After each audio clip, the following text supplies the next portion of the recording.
Here's the ever beautiful Shannon posing for pictures. We're just crossed over into South Carolina on Interstate 95. We got a little bit of rain a little while ago, a big heavy dose, but it didn't last very long. We thought it would, but it was just a band of the Hurricane Arthur nonsense. We're going to be driving south while it moves north in the ocean along the coast, so we're going to miss it.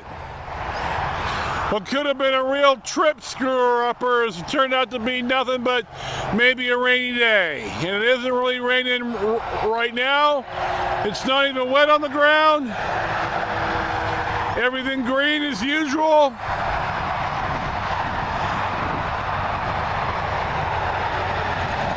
It's not too humid.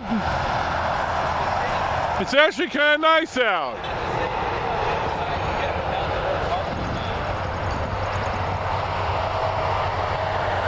So here's our 360-degree view, and we'll take it from here.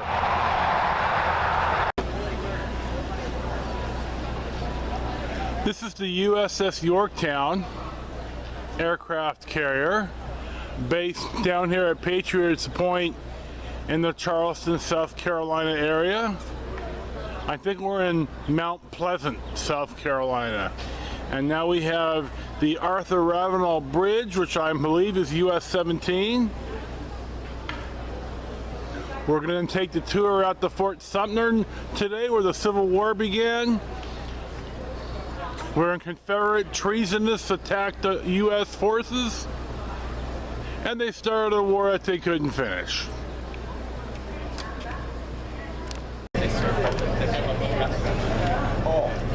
They finally let us on the boat. It's about 10:30. Starts in 15 minutes, the little ride out to Fort Sumter.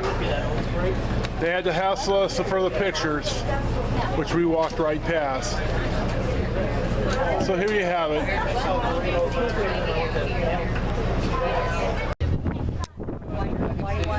The brick structure out there on that little island is called Fort Pinckney, according to the wonderful lady next to me. So I don't know a lot about the history of it, but we're sailing past it on our way to Fort Sumter, which we do know a little bit more about. So here you go. Pinckney was, he built one. In 1829, The only thing that ever the U.S. Army Corps of Engineers began to build Fort Sumter on a shoal or submerged sandbar in Charleston Harbor. The island itself was constructed. Our National Park Service guy says this is Castle Pinckney. So here you go. By 1860,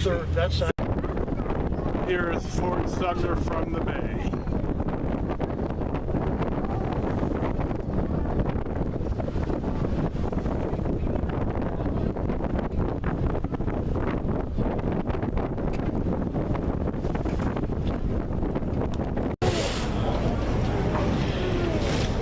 Here's the city of Charleston and Mount Pleasant from Fort Sumter.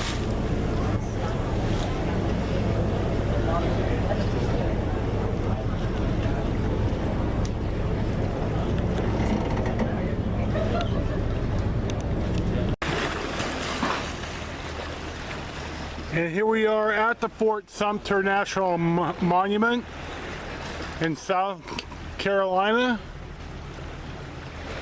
Go ahead. Go ahead. One or the other.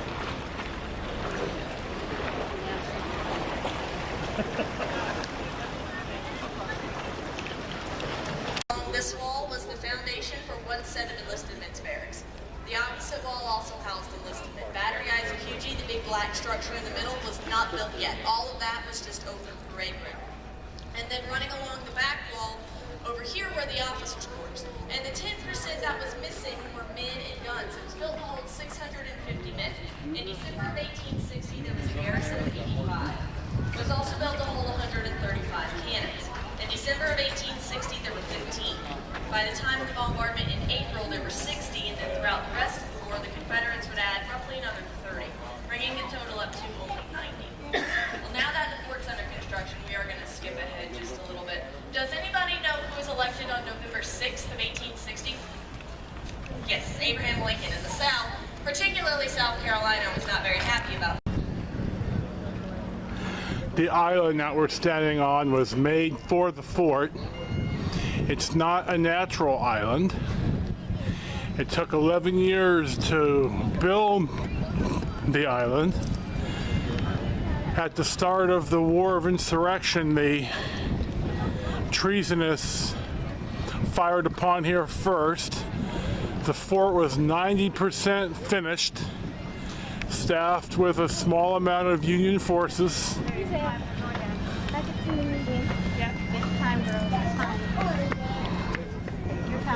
The structure that we're standing on was built for the Spanish-American War in 1898.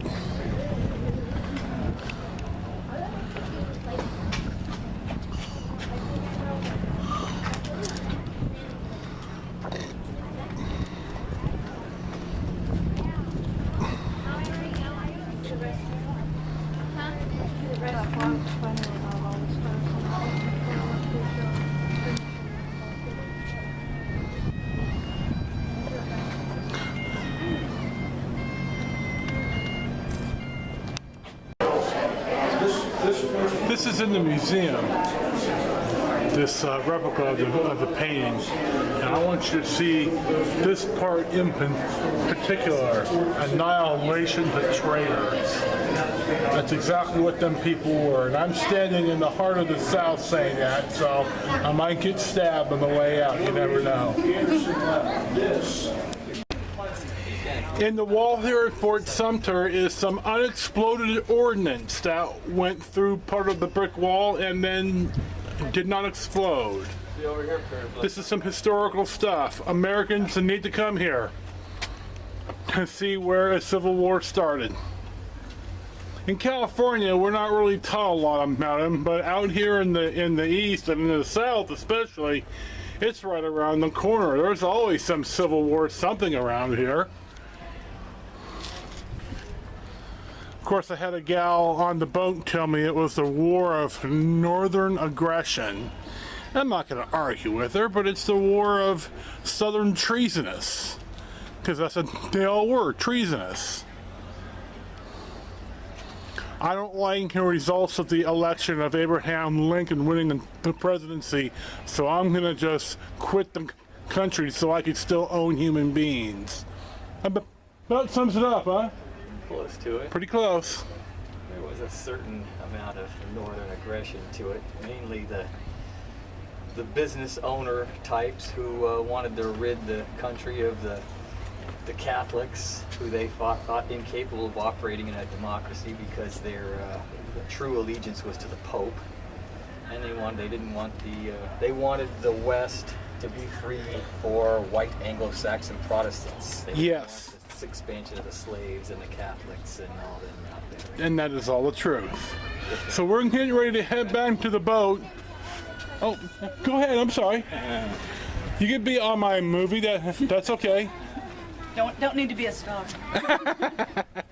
We're going to wander back down to the boat. I did not throw up on the way out, so I'm encouraged that I will not throw up on the way back. And then we'll have a rest, and we're heading down to the ballpark for the 4th of July.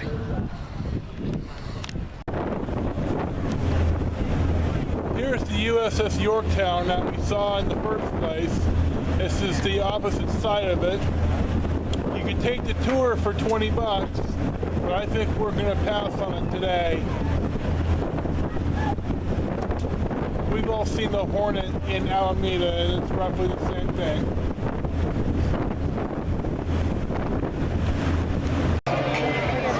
It took to the bottom of the 6th until that sun got out of our eyes, but here's our view of the Joe in Charleston, South Carolina. We're watching Rome play Charleston. Rome we've seen earlier in the trip. Charleston is a Yankees low A Sally League team.